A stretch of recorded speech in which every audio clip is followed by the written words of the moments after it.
Bueno, entonces continuando con el programa, la última parte correspondiente al segundo corte son el modelado de sistemas de rotación. Ya tenemos los sistemas de masa resorte amortiguador y a continuación viene este tipo de sistemas que se utilizan principalmente para todo lo que es transmisión por ejes, transmisión por poleas o transmisión por engranajes. Ahora van a ver por qué se aplica este tipo de modelado para esos sistemas. Entonces, principalmente, como les mencioné, son para esos sistemas de transmisión. Cuando uno tiene dos ejes conectados por engranajes, digamos que esto en diseño o en resistencia de materiales han visto cómo qué pasa cuando hay dos ejes conectados. Es decir, que el torque se traslada al otro engranaje, que dependiendo de los radios aumenta el torque y disminuye la velocidad angular o viceversa. Entonces, digamos que en ese momento ustedes vieron eso y en ningún momento apareció ninguna ecuación diferencial ni nada por el estilo. Aquí las ecuaciones diferenciales van a aparecer es nuevamente por la amortiguación, es más que todo por la cual aparece una ecuación diferencial. Así como en los masas resortes de amortiguación, aquí los ejes también tienen un coeficiente de amortiguación, que esto realmente viene dado por los rodamientos.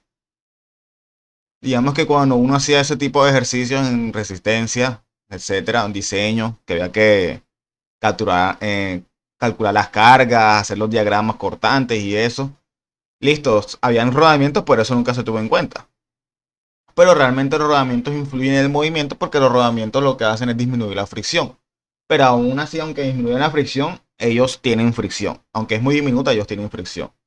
Entonces los rodamientos son los que van a otorgar, digamos, es la razón de ser por la cual se otorga este coeficiente B, que es el coeficiente de amortiguación.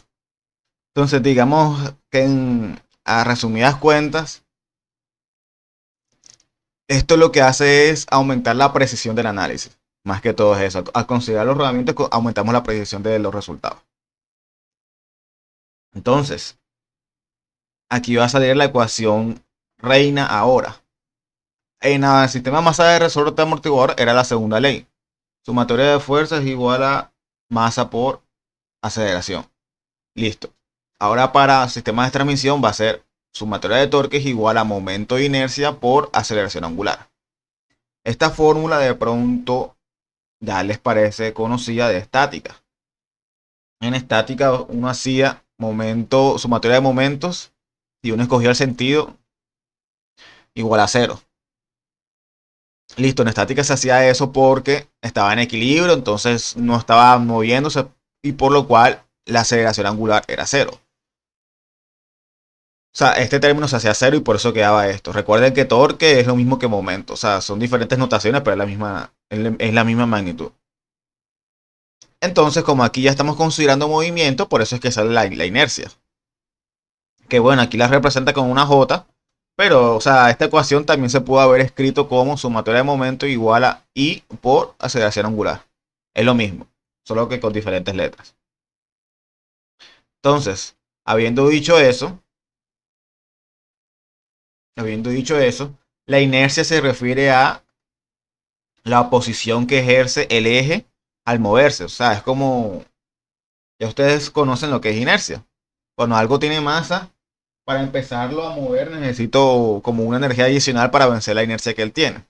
O como, por decirlo así, como para vencer su fricción. Entonces, esto es un eje que realmente el eje es, o sea, un cilindro, ¿verdad? Un cilindro. Sino que aquí se simboliza que toda la masa del cilindro está, digamos, en un disco. Pero no es que el eje tenga un disco, sino que es como la forma de visualizarlo. Toda la masa de este eje que dibuja acá se asume que está como en un cilindro y ahí donde tiene la masa J. Bueno, la masa J no, la inercia J, que es debido a toda la masa del eje. Aquí hay un amortiguador que viene representado por este simbolito, sino que solo lo muestra, pero esto es como si aquí hubiese un rodamiento. Entonces el rodamiento tiene un coeficiente B. Y la rigidez, que es la K, que es como en el masa resorte de amortiguación, que había una K1, K2, etcétera. La rigidez se refiere al eje, o sea, los materiales tienen una rigidez. Entonces, la rigidez dependiendo del material tiene una K. Entonces, eso es lo que significa la J, la B y la K. El torque, o el torsor, este es torsor, porque torque tiene este simbolito. Bueno, realmente es el mismo. Ya es la forma como uno lo escribe sin letra cursiva o letra así como está este, pero es lo mismo. Aquí tenemos las dos magnitudes de movimiento. Una es la rotación, que puede estar en radianes o en revoluciones. Y la otra es la velocidad angular, que suele estar en radianes sobre segundo o RPM. También aquí se pudo haber colocado aceleración angular, que es la tercera. Entonces, bueno, aquí tenemos las magnitudes que dijimos. Por ejemplo, la inercia para un eje viene dado por esta fórmula. Un medio de la masa por el radio al cuadrado. Y realmente es la única que vamos a utilizar porque nosotros queremos modelar sistema de transmisión, que puede ser un eje, puede ser un rodamiento, perdón, un engranaje, o pueden ser poleas. Entonces, como todo eso son, digamos, cuerpos cilíndricos, se va a utilizar esta fórmula acá. Un medio de la masa del cilindro o del engranaje o la polea por el radio a la 2.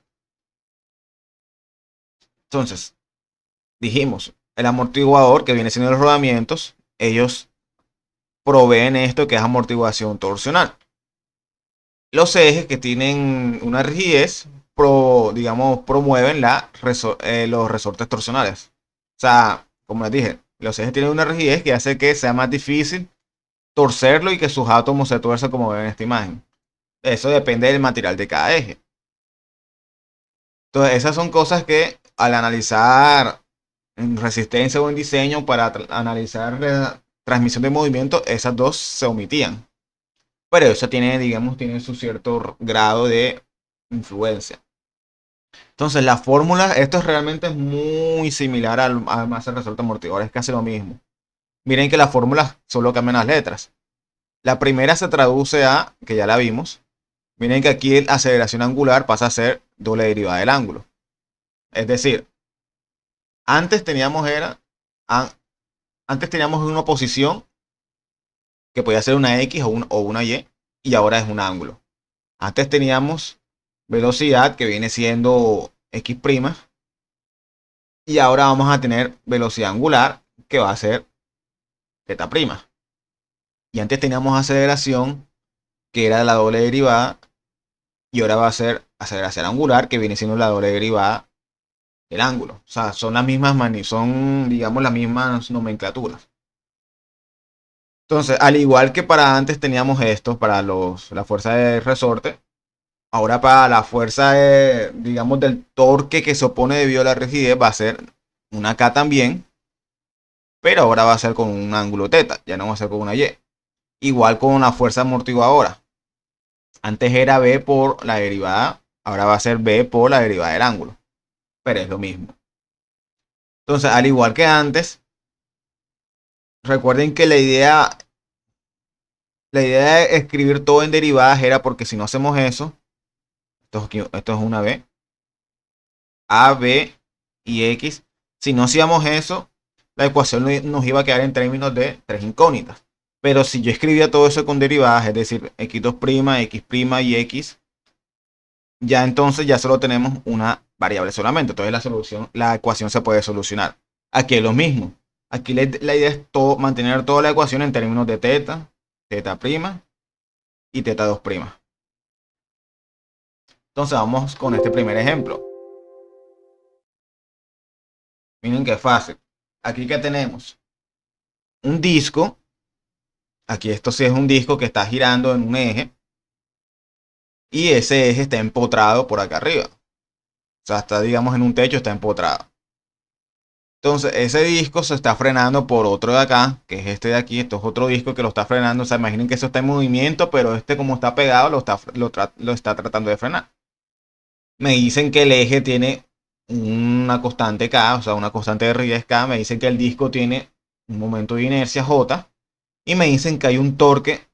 Esta viene siendo como la fuerza externa que a veces había en los sistemas de masa y resorte. Ahora no va a ser una fuerza externa, sino que va a ser un torque. Entonces él me dice que hay un torque que lo está moviendo en sentido contrario a las manecillas de reloj y que ese torque está produciendo que esté girando en esta dirección que es el ángulo de rotación. Entonces, listo. Yo primero tengo que identificar cuáles son los torques presentes para colocarlos en el lado izquierdo de la ecuación. Obviamente tenemos el primero que es el torque que lo está impulsando, que es este. El torque debido a la rigidez se va a poner. Es como antes, o sea, la fuerza de resorte y la fuerza amortiguadora se va a poner en movimiento. Entonces, si este gira en sentido horario, el otro va a girar en contrario a las manecillas de reloj. Este también. Y bueno, aquí de pronto esta flecha estaría mal puesta. Esta flecha no va en ese sentido, sino va así, en sentido horario. Porque si este va en antihorario, entonces este va en horario y este también tiene que ir en horario, porque se van a oponer al movimiento. Entonces por eso aquí tenemos torque impulsor positivo, torque de la rigidez negativo y torque del amortiguador negativo. Prácticamente, y ya estarán notando, este engranaje de aquí que está en B, o una polea, o cualquier cosa, un disco de freno, eso lo que hace es una fricción, ¿verdad? Todo lo que hace fricción se va a simbolizar es con el coeficiente B. Miren que esto no es esto no es un rodamiento, esto es algo que lo está frenando, está haciendo una fricción, pero la fricción se representa con una B. Por eso es que en los sistemas más de resorte amortiguador, a veces había una masa que estaba en un suelo y se colocaba una B1, que es el coeficiente, digamos que viene siendo el coeficiente de fricción. Bueno, entonces ya tenemos la sumatoria de torques. Ahora reemplazamos con su respectiva ecuación. Listo, nos queda de esta forma. Ya esto pasa a doble derivada. Y aquí lo mismo, se transforma de Laplace. Normal como antes, no cambia nada. Y lo que tengo que hacer es hacer la función de transferencia, que es salida sobre entrada. La entrada viene siendo el torque y la salida viene siendo la rotación. Entonces yo despejo y ya me queda mi función de transferencia. Vamos con este segundo ejemplo, más extenso. Aquí este era corto porque digamos que solo hay un eje. Vamos a ver aquí hay dos ejes. Aquí qué es lo que simboliza esta situación. Es como si hubiese una polea, que es la R2, la grande, y aquí es como si hubiese una polea R1. Y eso está conectado por un eje. Entonces en la R1 me dicen que hay como un resorte. Y en el R2 hay una masa que está siendo impulsada por una fuerza. Sino que aquí lo estoy viendo como en la vista lateral y aquí lo estoy viendo en la vista frontal. Pero es lo mismo. La longitud de este eje realmente no importa. O sea, porque en ningún momento hemos utilizado longitudes, o sea, no ha intervenido esa longitud en ninguna ecuación. Entonces la longitud de ese eje realmente no importa. Digamos que lo que va a importar es que entre más largo sale el eje, pues más masa tiene y por ende más grande es el J. Pero como nosotros no estamos usando valores todavía, estamos dejándolo todo expresado en letras. Por eso es que digamos que la longitud de este eje todavía no, digamos que no estamos viendo que influya todavía. Entonces, este realmente es un sistema combinado porque me está combinando sistema movimiento rotacional o de transmisión con un movimiento lineal que viene siendo de masa resorte amortiguado. O sea, vamos a ver los dos conceptos acá. Entonces, no es tan largo, o sea, miren que en menos de 10 minutos creo que este se resuelve. Toca hacer los diagramas de cuerpo libre en cada una de las partes necesarias. Por ejemplo, en M2, lo voy a ver desde acá. M2, hay una fuerza hacia abajo que está acá, es Ft, ¿verdad? Y por ende, como esto es un cable, aquí va a haber una tensión, va hacia arriba, T2. Entonces, listo. Yo hago que todo lo que vaya, como esto va bajando, entonces yo voy a asumir que todo lo que baja va a ser positivo. Entonces sería Ft menos T2 igual a M2 por A2. Aquí listo, la A pasa con doble derivada y hago transformada a Laplace. Miren que es importante Realmente recuerden que hay variables de entrada y variables de salida. Y todo lo que no es variable es una constante. Entonces, todas las variables realmente siempre van a tener un subíndice t. O sea, siempre. Esta vez de variables. Por eso es que aquí la f tiene un subíndice t. Obviamente, o sea, es claro que si esta fuerza varía, la fuerza de tensión varía. O sea, aquí yo perfectamente pude haber colocado T2T. O sea, que depende del tiempo. T2T, T2T, y por eso es que aquí aparece una S. Sino que, pues, uno a veces por notación simplemente coloca la T en la variable de entrada como para diferenciarlo. Porque realmente aquí la entrada va a ser la fuerza, porque la fuerza es lo que está moviendo todo. Y la T es una salida, porque dependiendo de esta fuerza, la T va a cambiar.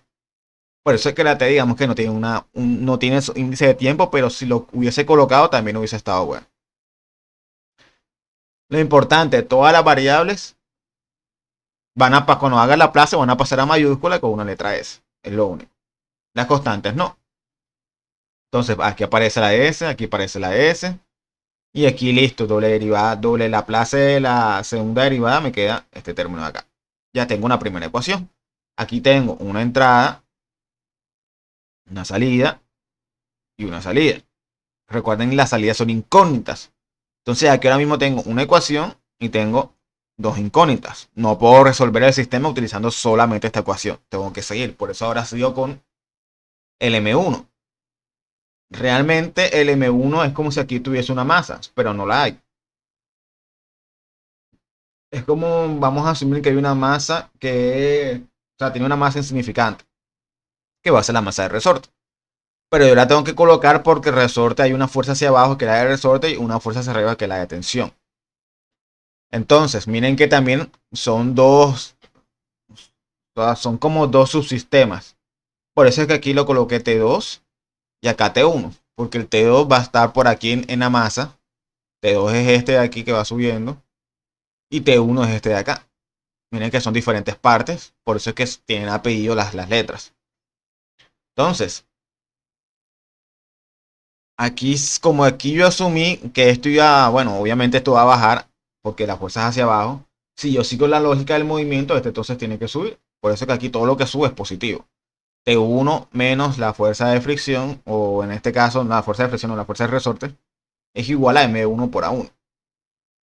Reemplazo las respectivas ecuaciones, hago la plaza y despejo mi variable. Entonces aquí ahora tengo una salida y otra salida.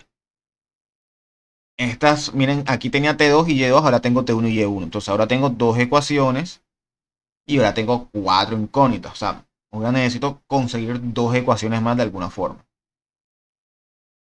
Hasta aquí esto fue sistema masa resorte amortiguador. Estos dos. Ahora sí vamos al sistema de transmisión, que es las poleas.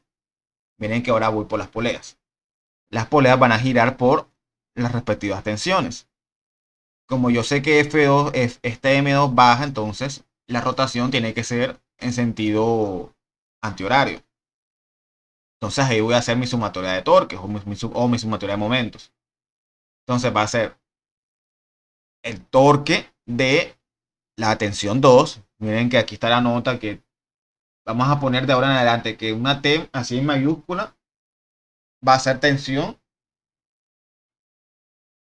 y la T así en cursiva va a ser torque.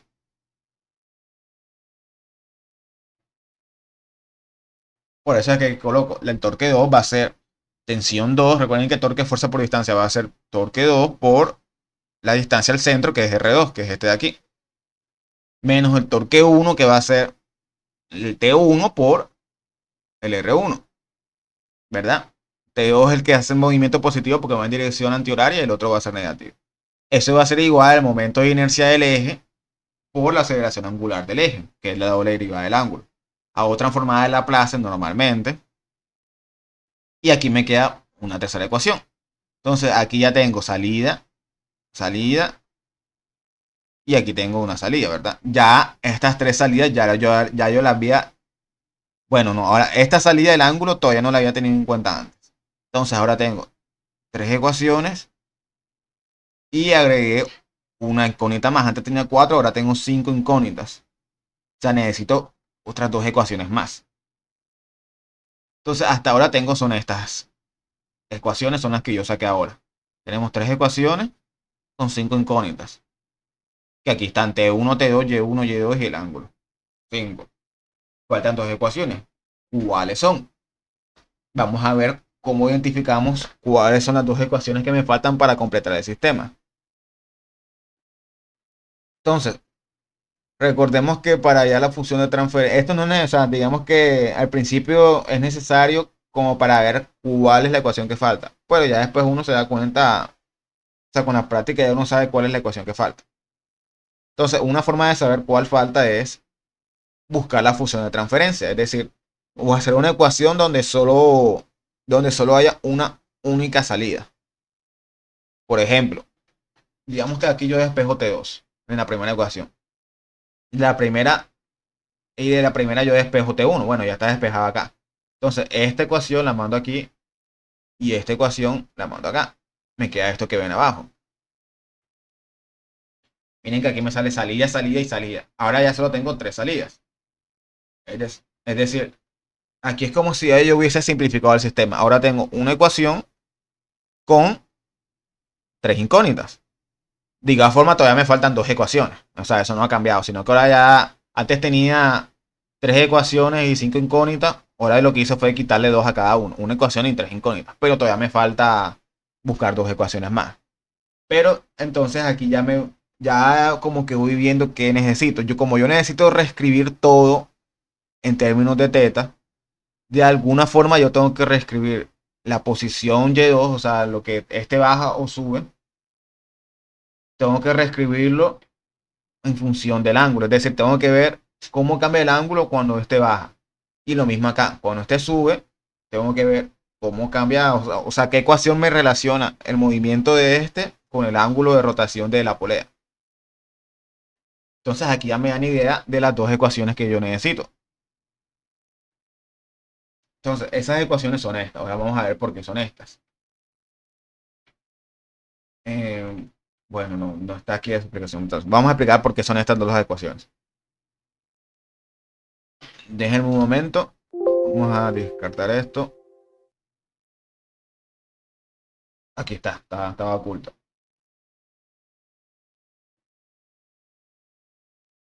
Entonces, empecemos por la masa 2. O sea, la masa 2 es la que está aquí colgado, que es este de acá. Entonces, esto es fácil.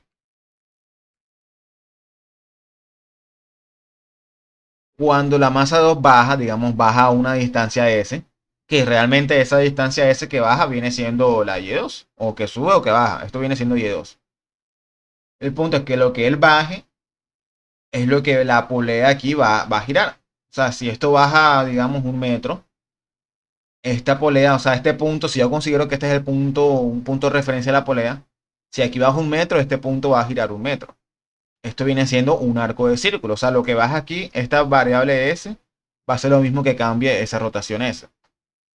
Entonces, un arco de círculo, esto es una fórmula de geometría. El arco de un círculo es igual al radio por el ángulo que se forma entre esos dos puntos. Entonces, yo aquí puedo ver, es S, la fórmula geométrica S es igual a teta por, en este caso va a ser por R2, que es el radio de esa polea. Pero S dijimos que es Y2. Entonces Y2 va a ser igual a teta por R2. Y eso es todo. Ya cuando yo saco la place, me va a quedar Y2S. Aquí sale una S porque esto es una variable. Teta también es una variable, sale con una S. RD es una constante, no le pasa nada. De aquí me sale esta ecuación, que es la cuarta ecuación. De la misma forma pasa lo mismo para el otro. En el otro tengo la polea 1 que tiene un radio 1. Y aquí está el resorte que está sostenido. Entonces lo mismo, lo que este suba, que es Y1, va a ser igual a lo que cambia el ángulo de acá. El ángulo entre las dos poleas, lo mismo. Es decir, aunque esto está aquí, dijimos que esto está aquí conectado por un eje. Lo que gire uno, que es teta, va a girar el otro porque están conectados por el mismo eje. Entonces, por eso que aquí también me queda la misma ecuación, solo que aquí es Y1 por R1. Entonces ya tengo mis 5 ecuaciones. 1, 2, 3, 4, 5 con signo en contra. Ya yo aquí, pues ya esto es lo que yo llevaría a MATLAB para hacer la respectiva simulación. Vamos a este último. Con este terminamos. Este va a ser una modelación de un sistema combinado, nuevamente. Vamos a ver cuáles son las ecuaciones que hay acá y todo lo que interfiere. Entonces vamos a por acá. Vamos por acá este. Entonces aquí, ¿qué tenemos? Tenemos un sistema combinado. Tenemos un eje que gira mediante una masa. Está con el eje conectado por aquí por un piñón y este piñón conecta, digamos, a una cremallera que se representa con una cajita. O sea, no, recuerden que estas cosas no lo tomen así literal. Estos sistemas representan algo. O sea, no es que aquí haya una caja, sino que esta M1 puede representar cualquier tipo de objeto. Esta M2 representa alguna cosa, sino que ustedes lo ven que se representa con cuadrados o con círculos para simplificar. Pero esto realmente es un sistema de transmisión. Entonces aquí tenemos que un piñón está moviendo una cremallera y que esa cremallera está conectada con unos resortes. Entonces, vamos a empezar a ver cuántas ecuaciones nos van a salir aquí. Yo empiezo por donde está, digamos, lo que impulsa el movimiento. Aquí lo que me va a impulsar el movimiento, miren primero que no hay ninguna fuerza externa. O sea, en ningún momento yo veo que hay como un torque o una fuerza que me esté indicando el dibujo. Aquí lo que va a hacer que se mueva es el peso M1. Es lo que me va a hacer que se mueva. Entonces, yo voy a empezar por acá. DSL de M1. Entonces aquí yo tengo la masa 1, ¿verdad? Esa masa 1, si bien aquí va a estar el peso, o sea, porque aquí tiene un peso hacia abajo, yo voy a poner que ese peso va a ser la fuerza impulsora. O sea, voy a poner que es F1 tiempo. Va a ser, digamos que es lo que va a simbolizar el peso de este señor. Y arriba entonces hay un resorte. Ese resorte se va a oponer al movimiento, me va a tirar una fuerza hacia arriba. FK1. Listo. Esta fuerza 1 realmente es constante. O sea, porque no es una, si es el peso de una masa, no depende del tiempo. Pero de igual forma yo voy a poner como si fuese una variable. Eso me va a permitir cuando yo voy a simular que puedo cambiar la masa. Entonces, aquí tenemos ya este de acá. Si yo hago mi segunda ley, como esto va bajando, entonces todo lo que baje va a ser positivo. Entonces aquí voy a tener F1 de T menos FK1 es igual a M por la doble derivada de Y1. M1 por Y1. Ya yo si saco la plaza me va a quedar F1 de S menos FK. Bueno, aquí vamos a reemplazar ya la ecuación. Este sería K1 por Y1 de S igual, aquí quedaría M1, S2, Y1 de S. Listo, aquí ya tengo esta ecuación. Aquí que tengo. Vamos a ver cuántas son las salidas. Tengo entrada, tengo salida y tengo también aquí una salida. Aquí entonces solamente tengo una ecuación con una incógnita. O sea, digamos que aquí ya yo puedo simular el movimiento de este señor sin ningún problema. No obstante, como yo lo que quiero ver es el movimiento de este, cómo me cambia el de M2, eso es lo que yo quiero ver, tengo que seguirla con otras ecuaciones. O sea, ya no puedo simular el movimiento de solamente este señor, pero yo tengo que seguir para ver cómo influye en el de acá. Entonces, listo, aquí terminamos con esto. Ahora vendría el eje. Se lee el eje, entonces aquí yo tengo mi eje. Acá este eje, él va a sentir esa fuerza del resorte. Como aquí fue subiendo, aquí va a ser bajando. Entonces aquí voy a poner FK2, ¿verdad? Ese FK2 es lo que va a hacer que esto se mueva. Voy a poner aquí que esto es un torque, que este es el torque impulsor. Es el torque de o debido a FK2. ¿Y qué torque se va a poner? Se va a poner el torque de la inercia TJ, si lo quieren nombrar así, se va a oponer. Miren que aquí hay un K2. O sea, estoy haciendo el DSL, por el DSL recuerden que viene siendo todo esto. Todo esto viene siendo. En ese eje tengo o sea, tiene una rigidez, entonces aquí va a haber otro torque que se opone. Bueno, aquí estos torques, como este va en sentido horario, estos tienen que ser en sentido antihorario. Aquí sería FK2, ¿verdad? ¿Qué más tenemos? Tenemos aquí una... Aquí va a haber una fuerza, una fricción. Bueno, miren que en este eje no hay amortiguadores, o sea, no hay un rodamiento. Si por ejemplo, si aquí me hubiese dibujado que hay un rodamiento y el dibujo me hubiese puesto que esto es B1, entonces ya aquí hubiese tenido que colocar F de B, un torque debido a B1. No es el caso porque aquí no tenemos amortiguador. Bueno,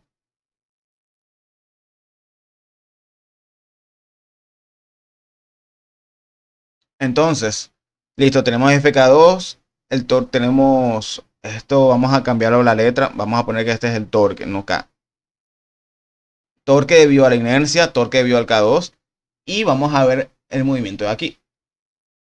Este señor estaría moviéndose así, o sea, este también se estaría moviendo así. O sea que el M2 trataría de bajar. Vamos a ver, si este baja, este va así, este va así, este trataría también de hacer así, o sea, trataría de bajar. M2 trataría de bajar también. Entonces, si M2 baja, M2 va a sentir una fuerza de fricción hacia arriba.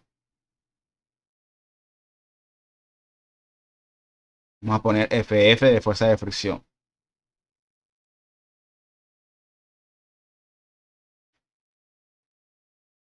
O sea, siente hacia arriba porque si M2 baja y aquí hay algo que lo está, digamos, apretando, entonces va a sentir que hay una fuerza de fricción hacia arriba que lo está frenando. Entonces, por ley de oposición, si aquí este siente hacia arriba, entonces aquí este va a sentir una fuerza hacia abajo. ¿Verdad? Entonces, aquí que lo importante, no tanto ver la dirección. Este FF es para cuando vayamos a F2. El punto es que de la misma forma, este eje que trata de girar hacia la derecha va a sentir una fricción, porque aquí hay una M2. Entonces, aquí digamos, yo voy a colocar es que aquí voy a sentir, aquí voy a sentir que hay un torque que se está poniendo. Vamos a poner un torque debido a la fricción. Miren que tiene, o sea, tiene la misma dirección de los otros. Un torque debido a la fricción. Entonces tenemos mis tres torques. Mis tres torques de oposición. Vamos a dejar este F pintado porque cuando vayamos al M2 vamos a saber que hay una fricción hacia arriba. Listo, entonces ya hago eh, mis sumatorias. Entonces aquí voy a tener sumatoria de torques es igual a, y voy a poner mi sentido normal. Bueno, aquí vamos a ponerlo en el sentido, o sea, yo puedo hacer la suposición de siempre que es todo lo que es antihorario es positivo. Lo puedo hacer o puedo hacer también que en mi dirección de giro, que sabemos que esto está girando hacia horario, va a ser positivo. Como quieran lo pueden hacer, yo lo voy a hacer de esta forma. Como esto está girando en horario, pues voy a tomar en cuenta que todo lo que es horario es positivo. Entonces esto es igual a inercia por aceleración angular. Entonces, bueno, aquí me colocan J1, entonces yo aquí coloco J1. Aquí me colocan, bueno, aquí el teta no tiene subíndice, así que lo dejo así solamente. Entonces, tengo varios torques. El positivo es el torque debido a FK2, que es el que tengo aquí en verde. Y negativo voy a tener, ojo que esta fuerza que colocamos acá, para aclarar, lo que tratamos de hacer así es que esta fuerza está haciendo este torque. Eso fue lo que hicimos antes. No es que este FK2 salga aquí en este balance. Bueno, listo. Entonces tenemos torque de FK2 menos estos tres torques. K2 menos torque de la inercia. Bueno, aquí este torque de la inercia realmente no lo coloco en el lado derecho. Voy a aclarar que quede esta parte clara. Porque bueno, déjenme terminar esta parte primero para que vean. Aquí sería torque J menos el torque de la fricción. Este torque de la inercia no lo voy a colocar porque este viene siendo el lado derecho. Sino que como lo paso al otro lado, pasa positivo. O sea, aquí si lo escribo así es como si tuviese un cero. La sumatoria de torque es igual a cero. Pero cuando lo paso al lado derecho, me quedaría sumando. Que este torque J va a ser J1 por inercia. J1 por angular. Entonces, por eso es que, como ya la ecuación me viene de esta forma, ya aquí ya no voy a colocar el TJ porque ya eso viene en el lado derecho. Entonces aquí viene K2, torque de K2 menos torque de la fricción. Y el torque de la inercia va a ser este, J1 por angular. Entonces, listo, ya tenemos esto. Ahora reemplazamos sus respectivas ecuaciones. Recordemos que el torque debido a la rigidez va a ser la constante de rigidez por el ángulo de rotación. El torque debido a un amortiguador que aquí no hay hubiese sido B por la primera derivada. Listo. Entonces, ojo que este FK2 es importante. No es una rigidez. O sea, aquí yo no puedo colocar esto. Porque recuerden que cuando vinimos de arriba, aquí lo que yo estoy diciendo que este torque FK2 es el torque debido a la fuerza de la fricción del resorte 1. Es decir, recuerden que torque es fuerza por distancia. Entonces yo aquí en vez de para que quede más claro, voy a colocar que es fuerza, que es FK2, por la distancia al centro, que miren que este tiene un radio 1. Entonces aquí viene siendo por R1. Ya, este es el torque. Miren que no salió ninguna de estas ecuaciones porque aquí simplemente es la ecuación del torque. Fuerza por distancia. En el otro sí. Esto es un torque por la rigidez. Aquí va a ser, bueno, aquí me lo ponen como K2.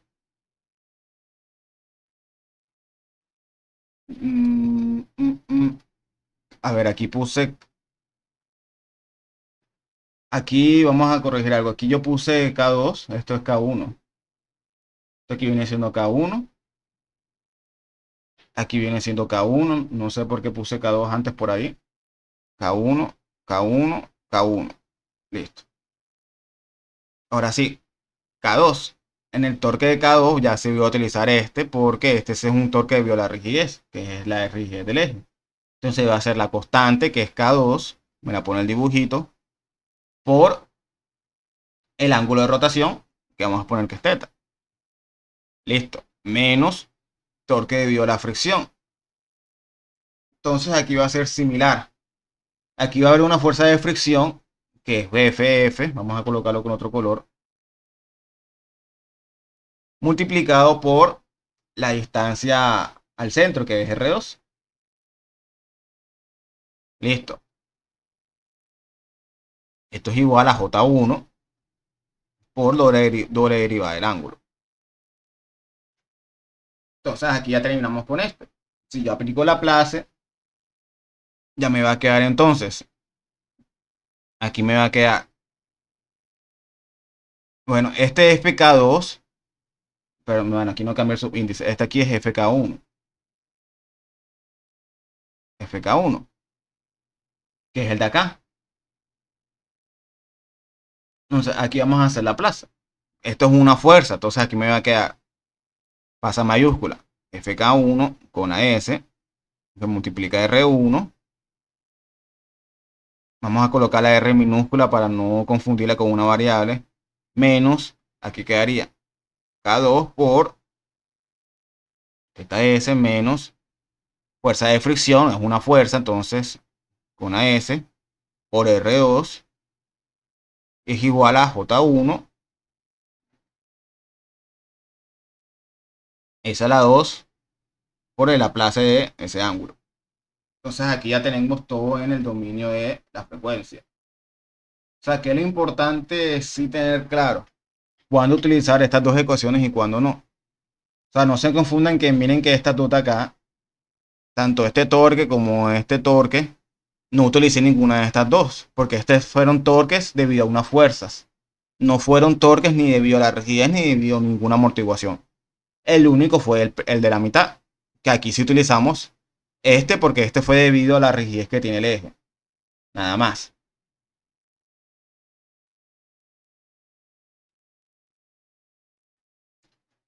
Suponiendo, por ejemplo, antes de avanzar con esto, para que quede un poquito más claro.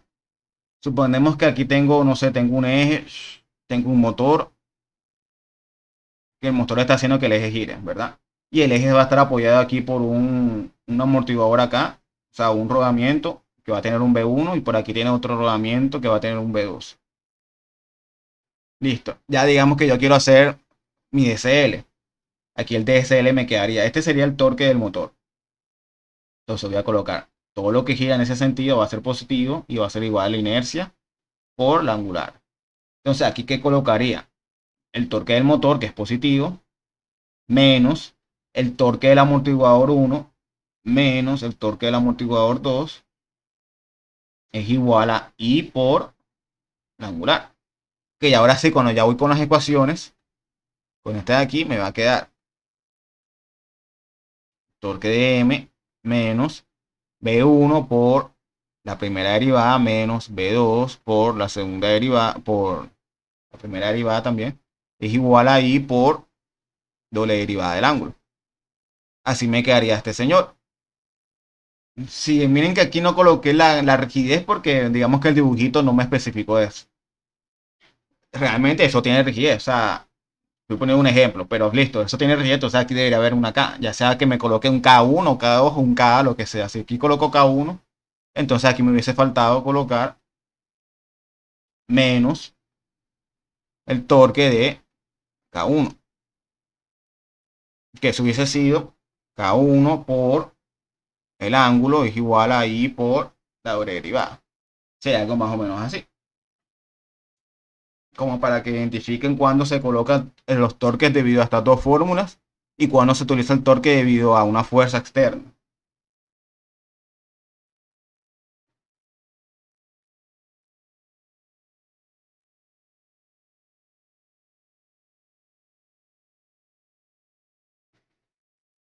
Bueno, listo, sigamos avanzando. Entonces vamos a ver aquí cuántas incógnitas tenemos ahora. Aquí pusimos FK1. FK1 realmente FK1 es la fuerza debido a este de aquí, la fuerza de resorte. Eh, en ningún momento nosotros aquí colocamos FK1 igual o sea, no colocamos una ecuación para FK1, porque FK1 viene siendo esto de aquí. O sea, lo que le quiero decir es que yo aquí en esta ecuación, en vez de colocar FK1S, yo puedo mejor colocar su respectivo homólogo, que es este de aquí, K1 por Y1S. Se podría haber hecho así. O la otra es, para no hacer eso, simplemente por aquí saco otra ecuación por acá a la derecha, que me va a decir que la fuerza de resorte 1 es igual a la constante por el desplazamiento de eso. O sea, estoy simplemente sacando la fuerza de este resorte. Que cuando yo utilizo la plaza, aquí me va a quedar FK1 de S es igual a K1 por Y1S. También se puede hacer así, o sea, no hay ningún problema. Aquí si hago esto, este sería mi segunda ecuación. Y no tengo, bueno, digamos que la incógnita sería FK1 ahora, porque no la había tenido antes. Dos incógnitas. Y esta sería la tercera ecuación. Pero como para no meter tantas ecuaciones, por eso es que mejor prefiero colocarlo aquí enseguida. Es decir, vamos a copiar esto.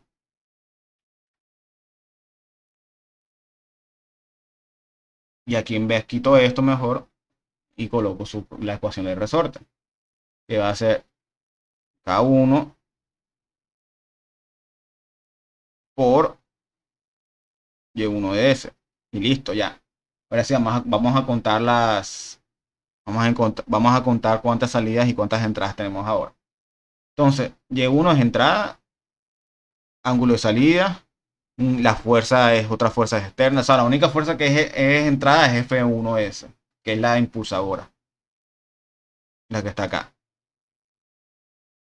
Todo lo demás es salida, todo. Por eso es que esta fuerza de fricción, que es la que está por acá, la que me va a seguir por aquí después, es una salida. Y bueno, el ángulo es una salida. Entonces ahora tengo dos ecuaciones. Y solo me falta una después. Y vamos a ver cuántas incógnitas metí ahora. Aquí metí, como incógnita metí el ángulo que no lo había metido, va 1, y metí la fuerza de presión, van 2. O sea, aquí van dos incógnitas nuevas, aparte de la Y1 que ya tenía antes. Entonces ahora tengo en total 3 incógnitas. Me falta una ecuación más, que va a ser la de M2.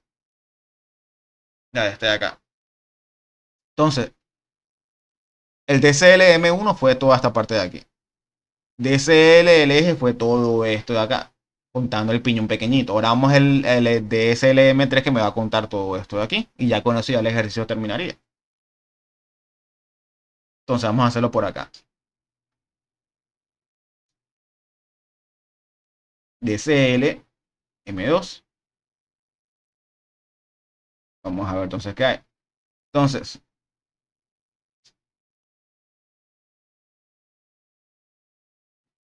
vamos a ver acá qué pasa.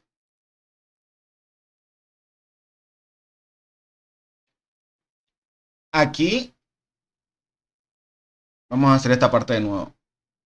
Aquí este eje estaba girando en la derecha, ¿verdad?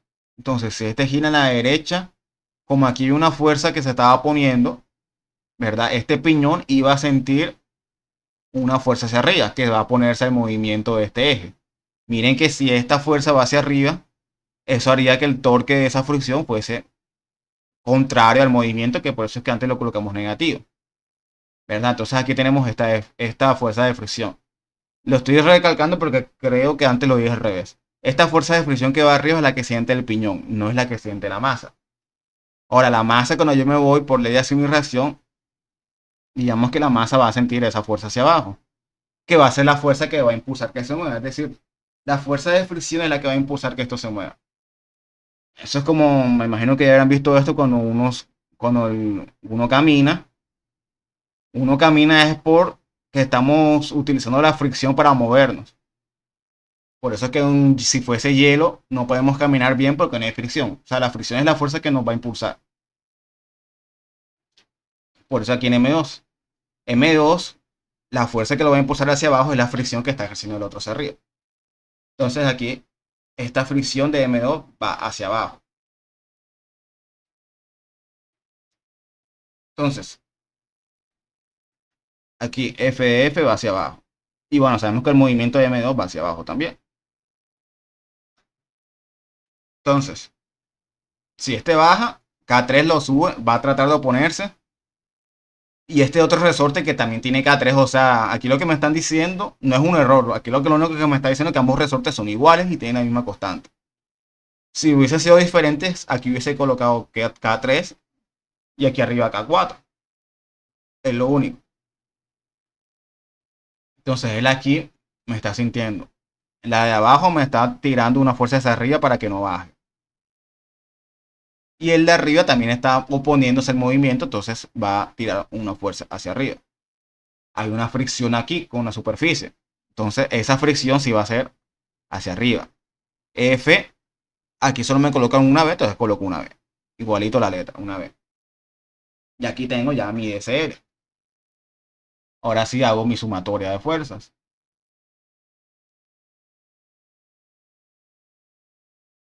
Todo lo que baja, como esto baja, lo voy a considerar positivo.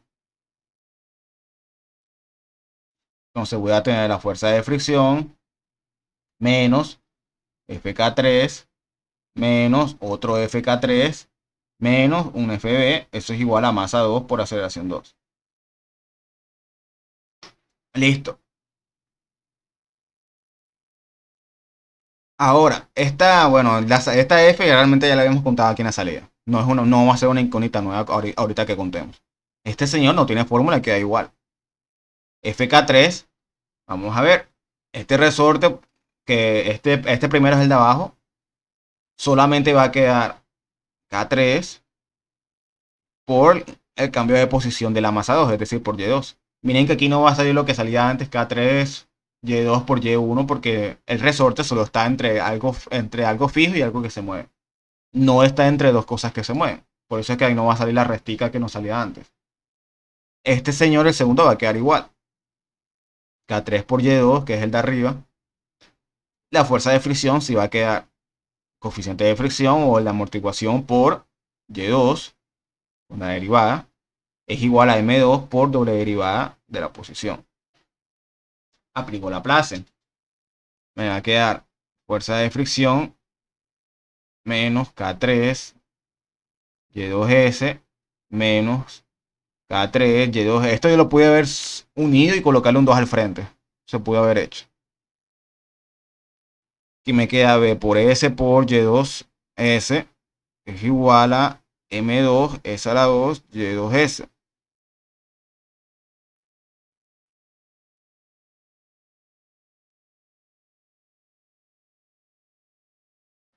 Listo, ya tengo eso. Ahora vamos a contar.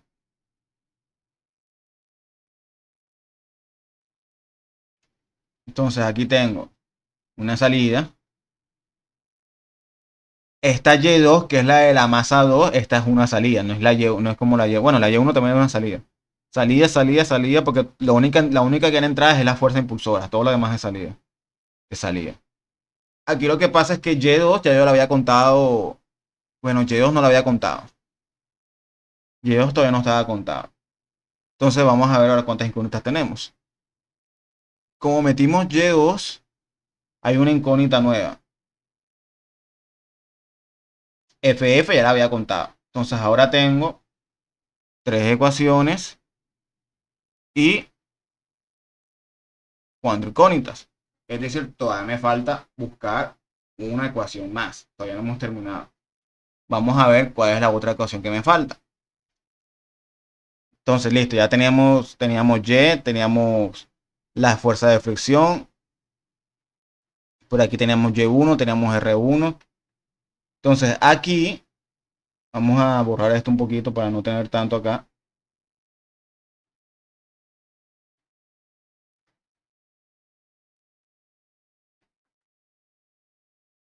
Vamos a colocar esto por acá.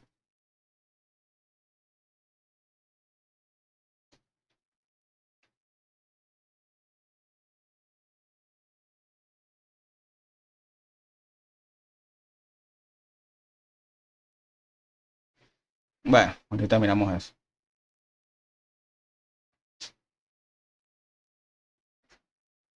Vamos por acá un momentico a ver qué es lo que nos faltó. Hasta el momento, por aquí realmente no nos falta una ecuación en esta masa o no, que nos falta es relacionar, porque no hicimos esa parte, ver cómo se relacionaba Y1, que es este, con el ángulo de rotación. Esa parte no la hicimos. Que esa ecuación va a ser la que hicimos antes, en el ejemplo anterior, que va a ser el arco del círculo, va a ser igual al radio por el ángulo de rotación. O sea, esto va a ser Y1 de S es igual al radio, que en este caso es R1, que porque es el de esta polea, por el ángulo de rotación. Esa es la otra ecuación que nos faltó. Entonces aquí va a ser Y1 de S es igual a R1 por teta de S. Aquí tenemos salida y salida. Pero ya esas dos salidas ya las conté antes. Entonces aquí ahora tengo cuatro ecuaciones, cuatro incógnitas, ya está el sistema completo. Entonces ya con esas cuatro ecuaciones yo voy y simulo. Ahí ya terminaría ese sistema. Entonces antes de terminar, pues digamos que aquí el chiste es tener claro la ley de acción y reacción. Por ejemplo, la parte que vimos acá de cuando se impulsa. Que nuevamente ya termino con esto. Este señor baja, ¿verdad? por el peso, entonces este va para acá, listo, este también va para acá, entonces como que hay una fricción debido a la masa 2, va a haber aquí una fuerza que se opone, que fuera la fuerza de fricción. Y cuando yo voy a M2, por ley de acción y reacción, él va a sentir unas fuerzas hacia abajo, que va a ser la fuerza que lo va a mover hacia abajo, y por eso es que aquí pusimos que este señor va a bajar. Entonces, bueno, aquí ya terminamos con este problema.